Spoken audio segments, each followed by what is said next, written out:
असां हिन वक़्तु मौजूदु आहियूं भानसिदाबाद जे मेन प्राइमरी स्कूल में, जिते सहूलियतुनि जी खोट हुजण सबबि हिते हेडमास्टर साईं अब्दुल गनी खुश्क असां खां मौजूदु आहे।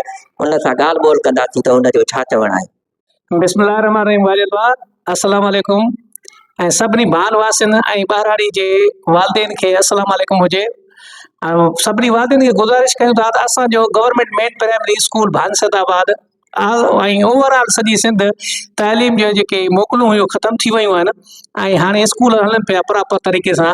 असांजा कल्ह स्कूल 1/8/2025 ते खुली चुका आहिनि ऐं असां तव्हांजे चैनल जे थोरो वालिदेन खे अपील करण था चाहियूं त पंहिंजे गुलनि जहिड़े ॿारनि खे पोइ स्कूल में छॾे वञनि ऐं असांजा मेल ऐं फीमेल टीचर तमामु बहितरीनु महिनत करे रहिया आहिनि ऐं नई दाख़िला जे लाइ बि असां वटि मुहिम शुरू आहे।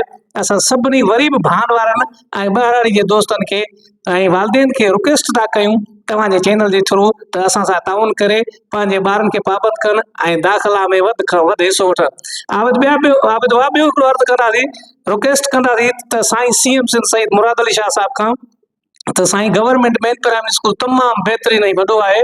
उन में सर लाइट जी सहूलियत बिल्कुलु का बि कान्हे का, जेका असां 8 बजे स्कूल जूं था लाइट जी लोड शेडिंग 8 बजे वञे थी ऐं असांजो 1 बजे मोकल थिए थी त 12:30 बजे लाइट अचे थी ऐं असां तव्हांखे मोतबाना अर्ज़ु था कयूं, रिक्वेस्ट था कयूं, हथ ॿधी तव्हां खां अर्ज़ु बि कयूं था त असांखे सोलर सिस्टम ॾिनो वञे। हेॾो सारो स्कूल आहे भान टाउन जो ऐं उन खां पोइ साईं मुराद अली शाह साहिब ही तव्हांजो पंहिंजो अबेदारी जो स्कूल आहे ऐं तव्हांजे ॻोठ जो स्कूल आहे। वहीं मिनिस्टर तइलीम साईं सरदार अली शाह साहिब खे रिक्वेस्ट कयूं था साईं असांखे सोलर ॾिनो वञे, जंहिंमें 672 ॿारनि जी अटेंडेंस आहे।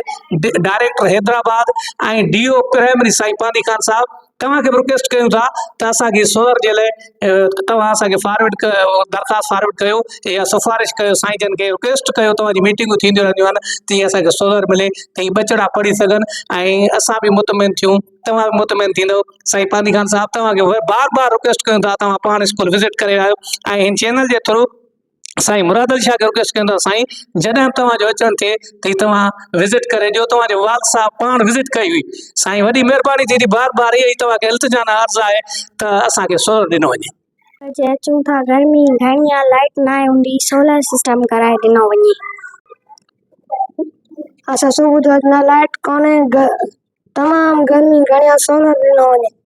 तव्हां हिते हेडमास्टर अब्दुल गनी खुश्क जूं ॻाल्हियूं ॿुधियूं, हुनजो चवणु आहे त जेको आहे सो अॼु ॿियो ॾींहुं आहे स्कूल खे, जेको आहे सो ॿार तमामु घटि अची रहिया आहिनि। हुन वालिदेन खे रिक्वेस्ट कई आहे ऐं हुन जेको आहे सो CM सिंध खां ऐं तालीम जे वज़ीर खां इहो मुतालबो कयो आहे त असांखे सोलर सिस्टम ॾिनो वञे।